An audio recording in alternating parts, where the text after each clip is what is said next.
No dobre, zase mám trošku voľno. Zaskúšam točiť nejaké videjko aj s obkecom. Musím byť momentálne takto oblečený. Hej, lebo komáre, muchničky už úradujú. Je ich tu pomerne dosť. A treba si na to dávať pozor.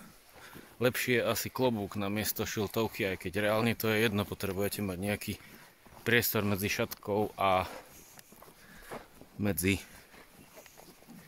tvárou. Je celkom teplo. Idem sa pozrieť na také jazero Vaakasjärvi. Asi tak 7,5 km od Jukkasjärvi, kde mám vlastne ubytovanie. Samozrejme fotoaparát, dron, hej. Možno niečo naletím, najskôr určite budem lietať s tým. A uvidíme. Minule, keď som tu bol, nejako som veľa videí nenatočil, ale teraz chcem urobiť o niečo naviac. No, je to tak ešte možno 500-600 metrov. Celkom v pohode taký les. Škoda, že tu nie je možnosť otočiť kameru presne vtedy, keď človek filmuje, tak to len takto nejako naznačím. Takáto cesta po celý čas. Veľmi pekný les. Breza, vrba, borovica, sem tam smrek, jelša, brusnica, čučorietka, machy, lišajníky, dokonca jarabina mukyňová a brekyňová. Tak, ešte sa ozvem.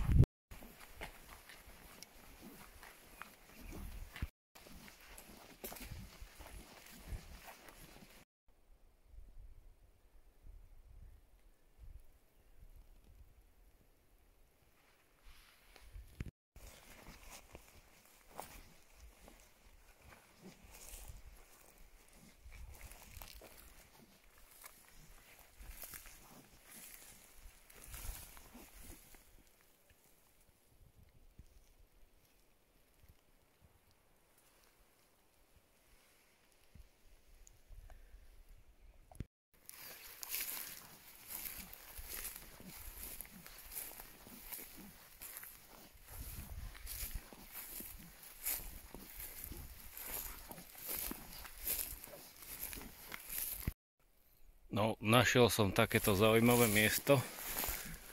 Stará búdka, ktorá spadla, možno bude pre nejaké zemské zvieratá.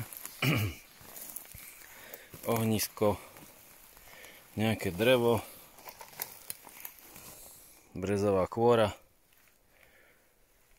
čln, sem ľudia chodia určite. Tuto vidím aj nejaké vtáčie budky. Urobím si tú večeru. Som sa rozhodol.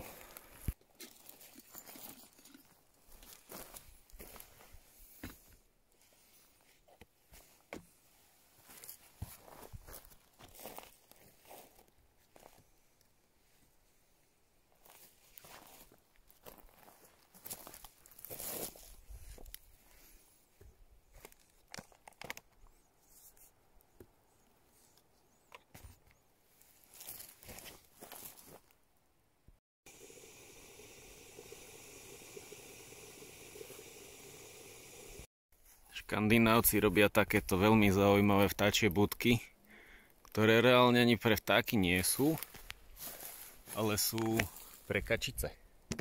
Neviem, či bude, nebude vidno dovnútra. Možno urobím fotku. A pre kačičky.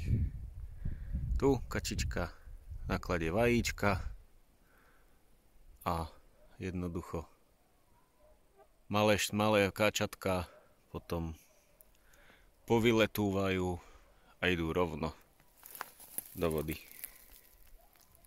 No takto vyzerá moje jedlo. Muchničky a komáre ma pomaly vyháňajú, tak sa najem asi cestou. A tikka masala. Dobrú chuť. Idem po ceste. Našťastie začína trošku fúkať. Takže muchničky ani komáre zrazu nie sú. No príjemne fúka. Ja som najedený. A rozmýšľam, že by som ešte na niečo natočil dronom. Ale už je veľa hodín, tak už idem pomaly spať. Čaute.